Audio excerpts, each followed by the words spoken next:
Hello, friends. Welcome to another episode of Hurley Right TV. My name is Sam Matero, and this is the web TV show that brings together education and business leaders to help you be the most effective communicator that you can be. So our special guest today on Hurley Right TV, a clinical researcher within the realm of pharmaceutical research specifically. I don't need to tell you, a lot of big money and lives on the line. So details do matter when communicating in this realm. Definitely. Welcome to the show, Tamara Brooks Barnes. Thanks so much for joining us on Hurley Right TV and sharing your experience with us. Why don't we go ahead and get started telling our audience a little bit about you and some of your history and interactions with Hurley Right. Hi, Sam. Thank you for having me. As you stated earlier, my name is Tamara Brooks Barnes. I work in the field of clinical research and specifically pharmaceutical development.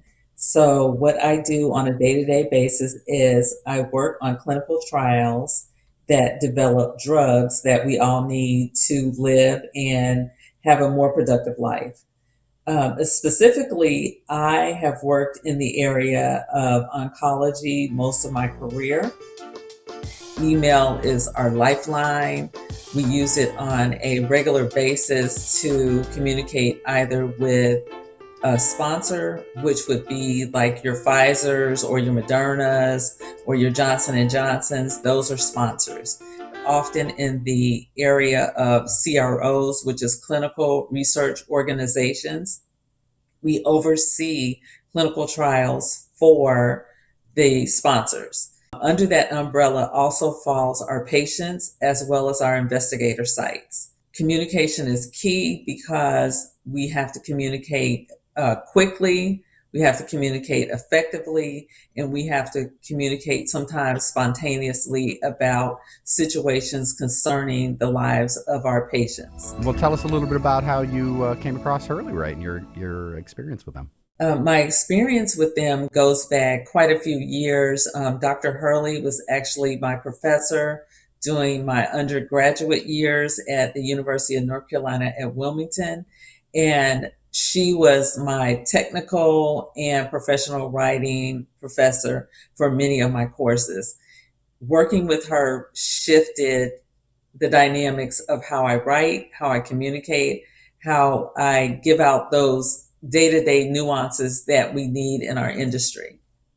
That is my relationship with her, and she has been a mentor to me over the years.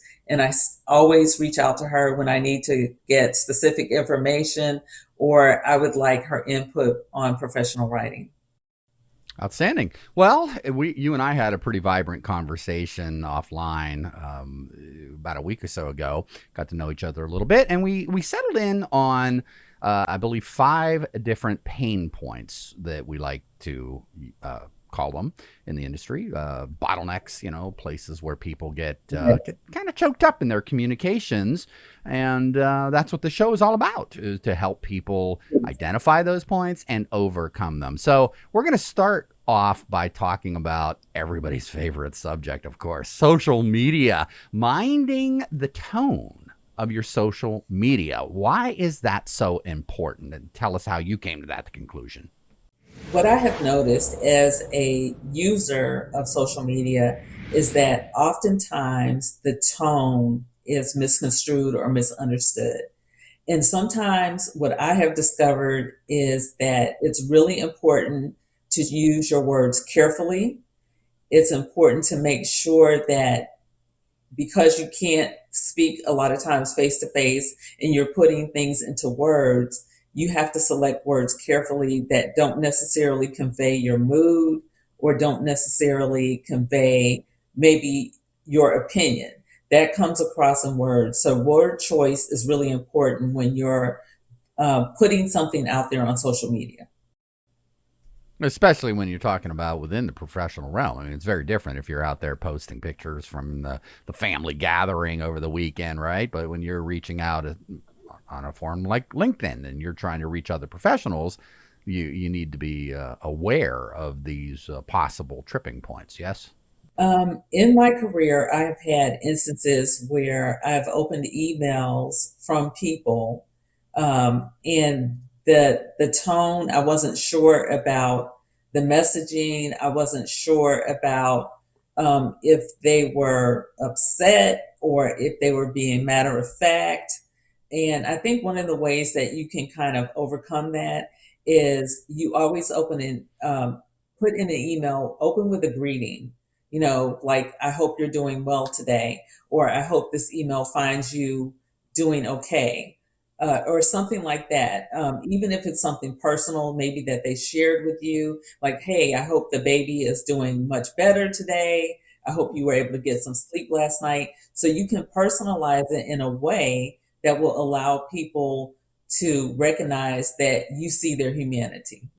Yeah, and you're setting the tone, like we mentioned with social media, right? Yes, You're yes, establishing the tone out of the gate as friendly, as open, and therefore, when you continue on through the communication and move on to absolutely blasting them and tearing them apart, they're softened up a little bit. yes, exactly. Um, one of the ways I think that you can kind of slow down your messaging is, after you give the personal greeting, is to bullet your points. Hmm. It makes it more streamlined, and it makes it seem, it comes across better when you put a bullet in versus saying first of all, or secondly, or my third point is this. When you list it out or you bullet items out, it makes people kind of follow your message. They go all the way down, and even your closing is really important. Hey, I would like to have this information back to me at a certain point in time. You can put that in there. I hope you have a wonderful rest of your day is also another way that you can just kind of let people know that even though I need this information about you, I'm still aware of your humanity. And I'm also aware that you might have other timelines that you need to meet. Yeah, absolutely. Being respectful all the way around. Pam had made a note on one of my video productions recently for something that she wanted to reinforce on another episode. And she said, great writers guide their readers.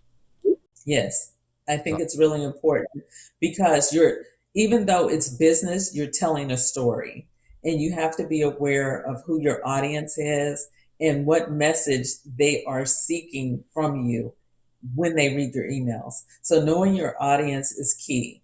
There are certain types of words that I would use to my peers, and then there's certain wording that I would use to my senior management or the C-suite. getting back to the email before we get into the audience and some of the other discussions here, what are some of the biggest tripping points that you see and mistakes people making? Why is it so critical to pay attention to those details before you hit that send button?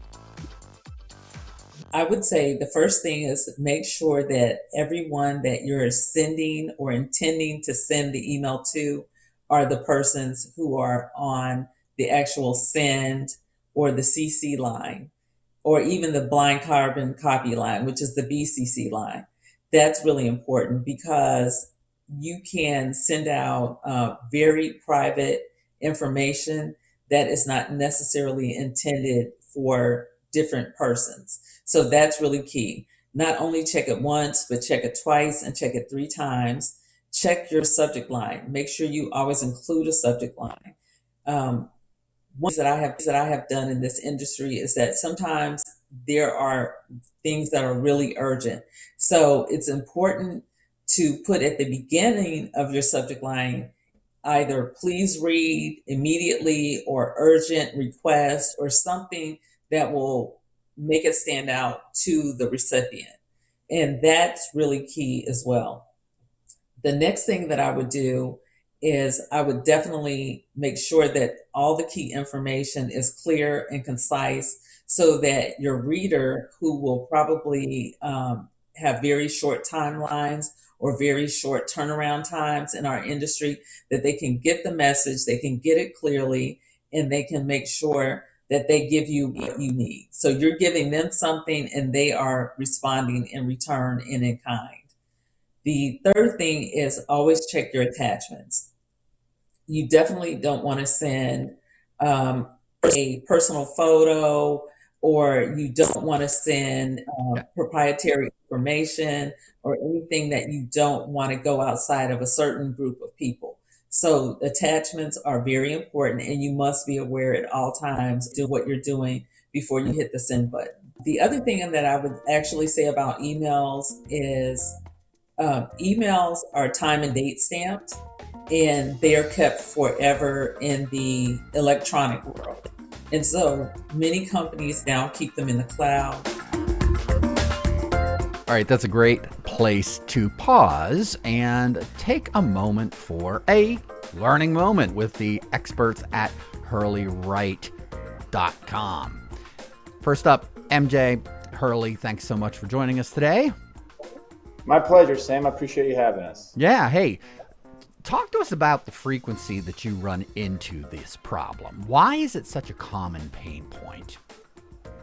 I think that's a great question. To me, tone is one of those things that's often, I think it plays out in many different ways. I think writers often don't realize or take the time to consider how they're coming across, but more importantly, what it is that their readers want. And obviously, we're going to look at some examples today that I think show how the strategy is perhaps flawed and how the tone can mislead readers or perhaps even turn off readers.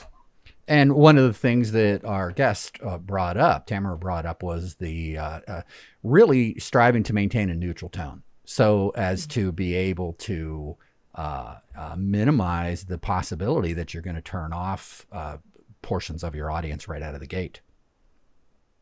Yeah, that's an interesting strategy. I mean, and I think one of the things that we try to get people to think about is with writing, and really every time you communicate, you are persuading. And a lot of people have a hard time wrapping their head around that. But the words we use, the way we organize, even sentence structure can persuade readers to think different things about us. And obviously, we'll see in this email. I would argue that the tone does a really good job of leading readers to an incorrect conclusion, or perhaps not the action that the writer, the original writer, wanted the reader to take. Gotcha. So we want to set a good tone right out of the gate. Jennifer Torkelson joining us as well, one of the Hurley Write professional educators. Thank you again for coming on the show and giving us your insights. I saw in the in your scene in the background there before I queued you up that you're nodding your head. You want to elaborate on what MJ said, and then we're going to go ahead and take a look at these emails and get your opinion on them.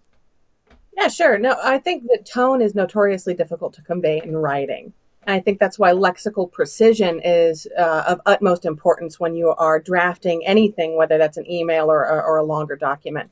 So yeah, these emails that we're going to be looking at, I think that they demonstrate just how important word choice truly is, and just how important it is not to be overly redundant in email writing. We should say this segment is really focusing on minding your tone in electronic communications. So these tips are going to really apply to social media, to email. Tell us a little bit more about these emails we're going to be taking a look at, and the how these tips are going to apply across the spectrum of electronic communications. Yeah, so in this particular instance, the cloud server went down. This company's cloud server went down, and obviously they have clients that are using the cloud server. The cloud server was supposed to be updated, I think, 4 days later than it actually was. And, we're going to think about the tone and strategy, perhaps what they did incorrectly or could have been done better, and then talk about ways to perhaps rewrite it. But essentially, that's what's happening here is they're trying to update their clients and letting them know that they have an issue. And then we'll see kind of what they did. Okay, let's take a look. First email up. Well, I'll just kick this off. This morning at 8:51 a.m. Eastern Standard Time, we received notice from the name of the server that one of the cloud servers is scheduled to be retired, Amazon services. And then they go on to explain that to their shock, it was retired last night with no previous warning. They then go on to, you can read this up. I'll leave this on the screen. You can read this on your own time. But MJ, tell us first off, Well, let's start with what did they do right here? Because it does strike me that, they're doing some things right in terms of expressing empathy. Please know that as soon as the issue is resolved, we're always looking for ways to regain your trust, right? They understand the pain that this is causing to the customer. So they did do some things right. Would you not agree? I would agree. So what's interesting to me about, and we hear this all the time, they're saying the right things in the email, but the order and the organization of it is really crucial to getting reader buy-in. And I think that plays back to tone. And we hear this all the time, right? Where somebody will have a question and they'll say, well, it's in the middle of the 7th paragraph. I said it right there. One of the things that we have to start realizing is understanding is that, we're writing for real, living, breathing humans who may or may not read all of it. So I think, to me, one of the things we have to start considering very early is what is it that they're hoping to get out of this email? And I think that speaks to kind of the tone that they would use. So to leave a little meat on the bone, obviously I'd love to turn it over to Jennifer and kind of get her take on it before I fill in the gaps there. But to me, that's kind of the crucial issue, is that it's all in there, yes, but we're making a gamble that the reader will actually read all of it. They may or may not. Right. And if you start out with the wrong tone out of the gate and you, as our guest mentioned, you alienate some of your audience, that's going to be a problem because they're not even going to bother to read it. Exactly. Very good. Okay, Jen, let's take a look at this. And what would you do differently? Well, I think that he starts off pretty well because he's kind of starting off with the facts, and he's giving, the important event information first. Here's what happened. And then after that, we don't, we're not getting much reassurance about what they are doing to actually solve the problem early on in the email. And that's really what I think what customers are going to be looking for is, what is your plan of action? What are you going to be doing to avoid this in the future? And so in thinking about how we could reorganize the email, I would try to put that type of information, what the reader really wants to hear, first. And then if there's any sort of action required from the reader, that also needs to be put kind of early on in the email so that you know that they're getting information about the whatever desired action might be. But I think all in all, it's good that the writer of this email was apologetic. But in terms of tone, I think what's coming across as bothersome or problematic is that the writer is actually overly apologetic. I think he apologizes upwards of 3 times, if not more. And then he really relies heavily on this emotive language, this language that's describing the emotions that you, the customer, might be feeling in the event of a server outage like this. And so I think my suggestion would be to avoid, if you're sending out a damage control email like this, to avoid kind of that reactive tone, and only apologize one time, for example, and then don't assume that your readers are going to have a particular emotional response, because they might not actually have that response. There's a really great professor, his name was Dr. Randy Pausch, and he recorded a last lecture for Carnegie Mellon University years ago, and it was a viral sensation. And he outlined the 3 elements of an effective apology. And those are, I'm sorry, I feel badly about what I've done, what can I do to make this better? And if you look at this email, that's not really what is being conveyed by apologizing over and over and over. It conveys a tone that's somewhat pandering to the customers. That's right. Well, also, MJ, one of the things that you pointed out to me when we first discussed how we would structure this segment was the blame game that's going on here, too. So how sincere is their apology? Yeah, well, that's what's interesting to me, is based on what a reader wants out of this. And for those of you reading at home, basically, if you were imagining yourself in this position, at least for me, what I would want to know right off the bat is all my stuff safe? Are all my emails in good shape? And then what are the next steps that you're going to take to ensure this doesn't happen again? Because if we think about the goal, and every piece of communication needs to have a goal, the goal of this email, in my opinion, is we don't want people to fire us. We don't want to lose business. But instead of starting off with a compelling statement that puts the users or the client's fears to rest, that we're in control, all your stuff's okay, and we're gonna take care of you, they instead start pointing fingers, right? And so the question to me starts becoming, is that someone you want to continue to do business with? To Jennifer's point a moment ago, I'm sorry. They never really say I'm sorry for it's more like, I'm sorry you feel this way, not I'm sorry like we failed you, and I think that's a completely different statement, one that they really don't do, but they kind of get around to it. But in my mind, they can include some of the elements of that first sentence or first paragraph and include what we call with them, what's in it for me as a reader. What I care the most about my emails being safe, right? So in my opinion, a better way to start would have been something like, the engine server went down this morning unexpectedly. However, all your emails are okay. We're doing X, Y, and Z things to try to take care of them and move forward. But instead, they kind of don't really do that. All right, let's get on to email number 2. Quick status report, they say, which it strikes me then as anything but quick.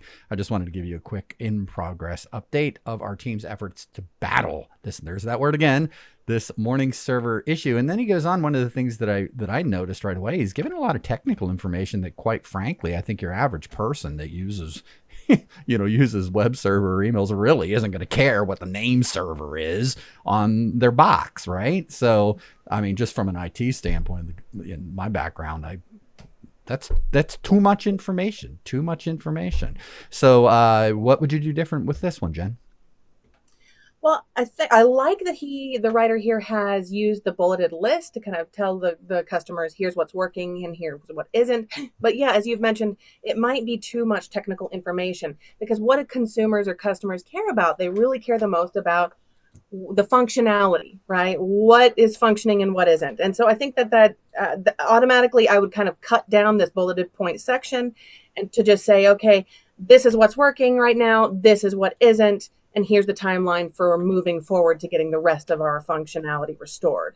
And then I don't think, like at the very beginning of this email, he starts by, reiterating what has occurred. And as you said, he brings up that word battle. And so this is an example of that lexical precision. Why did the writer choose the word battle here? It serves a very particular function, and it conveys a very specific tone of like, we're going to war for you to try and fix this issue that has come up. And that to me is incredibly strong language and doesn't necessarily convey the appropriate tone of, here's what we're doing to fix what's happened, and here's how we're going to avoid this again in the future.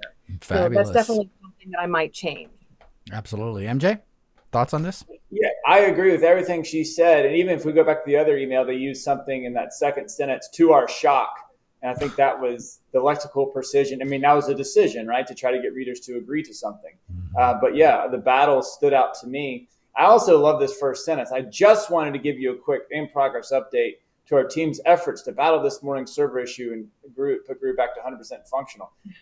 All that really needed to be said was, status update or status update about the down servers, right? It could have been 3 or 4 words and then give a status update as to what they are, but it takes 2 or 3 paragraphs or sentences for us to actually get to the most important information.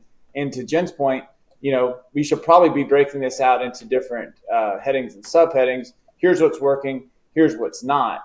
Do they care that we've successfully rebuilt 6 of the 7 servers? Probably not. We just care that our stuff is working. So again, from a tone perspective, I think we're just not taking the time to consider what the reader actually cares about. We're focused more on us. How do we save face, making sure that everyone knows it's not our fault? But the reader doesn't care whose fault it is. They want to make sure their stuff's okay. Absolutely. And then the third email, entitled, We're Back. Today's outage caused by an error in which they took down one of our servers without prior notice has been resolved. There we go again, starting out right out of the gate with the blame game. And right, in terms of tone, that's definitely not a good thing. And I think this would be a good point or a good place to talk about subject lines when we're writing emails in particular. In terms of the information provided in the subject line, I don't think that needs to be repeated in the first paragraph of the email. So this is a case where I think the writer probably could have just given a more robust, detailed subject line, because that's very useful. A lot of readers choose whether or not to open up an email based on the subject line within a matter of like 17 seconds, something like that. It's very short. So to have them open up this email and read this information that they've already just read in the subject line, that's not effective communication. You're just forcing them to wade through this unnecessary first paragraph to get to the most important information, which has been pushed back in this email. And the same would go for social media. whatever message you are trying to convey, I would try to convey that as early as you possibly can in your message without forcing your reader to wade through a lot of contextual information. And MJ, the whole point of this segment is to remind people to mind their tone. So what are we looking at in terms of some faux pas here regarding tone in electronic communications? What would you do different? Yeah, so I think tone is one of those, kind of nebulous words. I think it could look like lots of different things.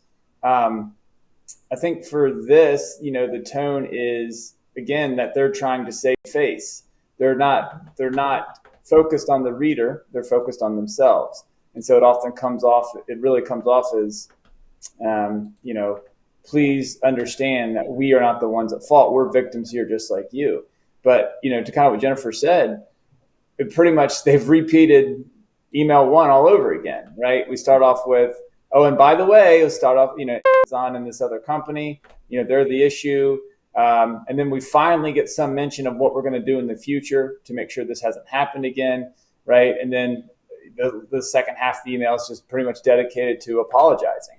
So, I think we often overwrite. I think this is a really good example of overwriting or over-explaining. I think the original writer probably got themselves in a far worse place than they needed to be by simply just taking accountability, saying this is the deal, this is what we're going to do to fix it. And I'm sure their customers would have been a lot more happy. But instead of, trying to point fingers at other people and not taking accountability and, kind of painting themselves as a victim, I don't think it came off. I don't think it worked very well for them from a tone and a strategy perspective. Fabulous. So we are going to go ahead and our professionals here are going to provide the rewrites. And of course, you can always go to info@hurleywrite.com to request any information or to engage with our educators here on the show. If you have a rewrite that you would like to suggest, feel free to send it our way. Jennifer Torkelson and MJ Hurley, thanks so much for coming in this segment. We're going to get back to our interview with Tamara Brooks Barnes. And good stuff. We really appreciate your insights. Thanks for having us, Sam. Yeah, thank you. Absolutely. Great to be here. So it's also really important that you don't put information out there that you wouldn't want to see in a lawsuit or you wouldn't want to see come up before in my industry, the FDA or anything that would violate ICH GCP standards. That's really important to remember that once you hit that send button, it's there forever. What are some of the types of documents that you work on within your realm? And talk to us a little bit about the importance of getting it right and getting to know your audience and understanding who they are and getting them the information that they need. One of the critical pieces that we use in my industry is an informed consent. And we do several drafts of an informed consent. One of the things I have discovered over the years is that there is a standard level in terms of reading that you have to put the language in that's in an ICF. Many of our patients don't necessarily have a high reading level. So oftentimes we have to keep it at a 5th grade level or below. That's important and key when you're conveying scientific information that a subject needs to have access to. How do I simplify this complicated, scientific-driven language so that my subjects, when they are being exposed to this clinical trial, they understand at their level the message that I'm trying to convey, the information I'm trying to share, and all the nuances of what will be required of them and of us in this industry. The second thing is that we deal with people who are highly educated. For example, we deal with doctors and we deal with people who are PhDs. And so there's another level of language that you may have to shift to, if you will, shift and speak to them on a more scientific level. But however, I have found that sometimes it needs to be simplified even for someone with that level of education. Right. And then I imagine there's a challenge there sometimes convincing the PhDs that you need to speak at that level. I mean, how do you address that challenge? For me, it is not difficult to make the shift. And I say that because of the training that I had.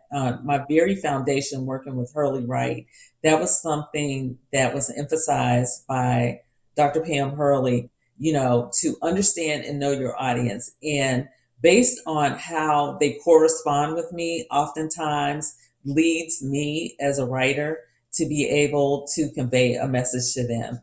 Sometimes people who have high levels of education are actually very casual and they want the information disseminated to them in a very casual way. Then there are instances where they want very formal, very high level language.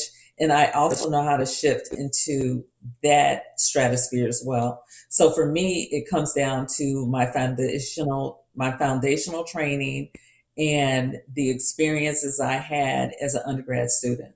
As a writer, as a communicator, how did you come to that understanding how important and what a powerful tool self-reflection is? One of the ways that self reflection is important to me is sometimes you have to look at the responses that you get back from people, and then you can't take it personal that they don't necessarily understand you.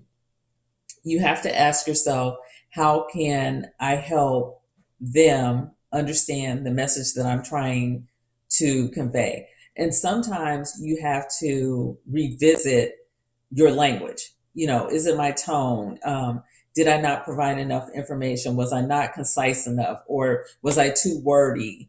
When I first got into the industry, I was very much a paragraph writer. I very much stuck to my foundational training and I didn't bullet out items. And what I began to discover is that people don't necessarily have the attention span to read three professionally developed paragraphs. They don't necessarily have time for that. And so how can I streamline my message? I want to say the same thing, but how can I streamline it? Yes, sometimes I don't stick to all the writing rules.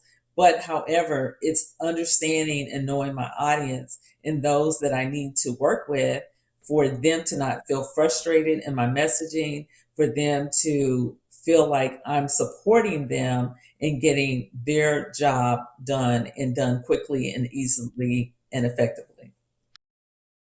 There you go. This is a great segue into the next point that I was alluding to earlier. Again, it's more of a career philosophy, right? You had talked about the importance of looking at writing as a form of service. I thought that was pretty cool, and we had a great discussion again before the show about that.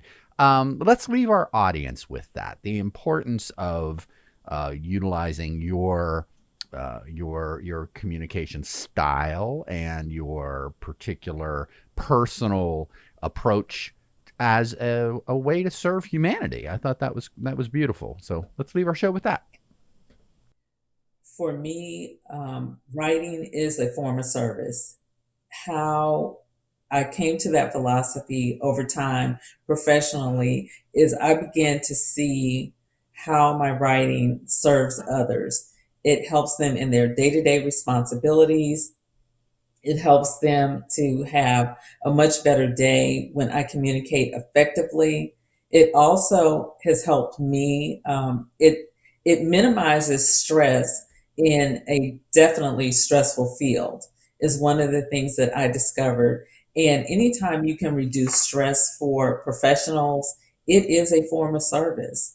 It has served me well. It has helped me in terms of being noticed in a positive way. It has helped me in terms of uh, being promoted. I've also used it as a way to mentor others and help others understand how effective communication and writing is key. It will put you in a space, in a place that perhaps you would not be in simply by the fact that you are a clear, sincere, and effective writer. That's a great point. We've talked a lot about this with other guests on this show, the importance of being genuine. I mean, it comes across.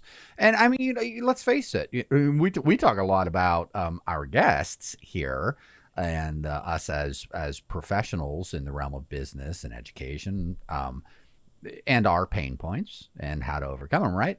But it really comes down to the first interview that I did here. He brought up a great point. Michael Hoagland brought up the idea of empathy in our writing and coming at our writing and communications from that standpoint, recognizing that every person on the receiving end of our communications has their own pain points as well. So if you are solutions oriented and that empathy and care comes out in your communications, it's just going to not just help you in business, but in life in general, right? I mean, these are solid life skills that we can all utilize, whatever the type of relationship. I totally agree. I have lifelong friends that I know from a professional perspective based on emails that I have sent over the years. There are times where, even though we're professionals, we have to recognize that we're human and we're having human experiences. There have been instances where people have had tragedy happen in the course of a workday, and we have to be able to respond through an email that lets them know that we share in their sorrow and their grief, and we wish only the best for them. And there's so many ways we can do that. But when you're in a remote setting like we are today, it really helps to let people know by your tone and by your word choices that you're concerned about them as a human being, not just as a professional. That's great. We'll go ahead and end the show on that sound advice. We appreciate your insights. Tamara Brooks Barnes, thank you so much for joining us on Hurley Write TV. Thank you for having me. It's been an honor. Oh, honor's all mine. Thank you so much. Thank you. And there we have it. Another episode in the digital bag, as we say. Thank you so much for watching this episode of Hurley Write TV. And you can join us and watch episodes at your own convenience anytime on YouTube. Visit us at hurleywrite.tv. Thanks so much for watching. For everybody at Hurley Write, I'm Sam Matero, and I'm out.